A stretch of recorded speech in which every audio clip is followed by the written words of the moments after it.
One exciting element to the entire vision is the idea of entrepreneurship decoded, which means actually taking the concept of entrepreneurship and breaking it down into the components which allows each of us to follow the path we really should follow, because every one of us cannot do everything.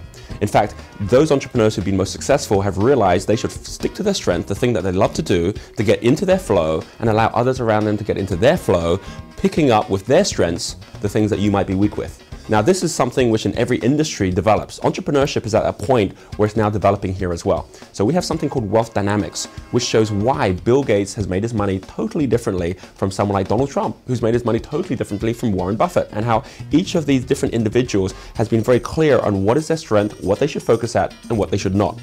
I'll give you an example of this with Hollywood. Back in the 1920s, when Hollywood started, there were a whole range of people in Hollywood, including people like Charlie Chaplin, Walt Disney, who felt to begin with, because there's no infrastructure, you did have to do everything. You had to create the movie, you had to come up with the characters, you had to come up with the financing for it, you had to distribute it yourself. I mean, you had to do every single element yourself. And that's the same as how some people have set themselves up in their business over the last 10 or 20 years. Now it's quite different, because if you go to Hollywood today, you could just be a scriptwriter. You could just be the actor, the star. You could just be the deal maker or the producer or the director. Everyone has an element to play, and as a result, the process is much smoother, and everyone realizes they need everyone else to actually create that ecosystem. There's an entrepreneurial ecosystem now developing around the world where we now have deal makers tying in with creators, creators tying in with stars, we have accumulators and lords financing new businesses, we have traders who are buying and selling, and when you start to realize that every one of us can create so much more wealth by understanding how to create wealth for others,